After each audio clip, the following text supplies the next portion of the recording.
Ողջույն սիրելի բարեկամ, հարսանիք Կանայում։ Գալիլեայի Կանա անունով մի գյուղում հարսանիք էր, որին հրավիրված էին Հիսուսը և նրա աշակերտները, ինչպես նաև Մարիամը, Հիսուսի մայրը։ Շատ ուրախ խնջույք էր և մարդիկ բավականաչափ կերան ու գինի խմեցին, բայց պատահեց այնպես, որ տակառների միջի գինին սպառվեց։ Այդ ժամանակ Մարիամը Հիսուսին ասաց.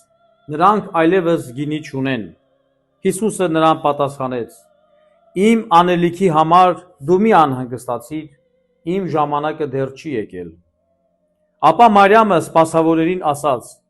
«Ինչ որ ձեզ ասի, ամենը արեք»։ Հիսուսը դուրս եկավ, այնտեղ կային գինու քարե 6 մեծ տակառներ։ Հիսուսը սպասավորներին ասաց.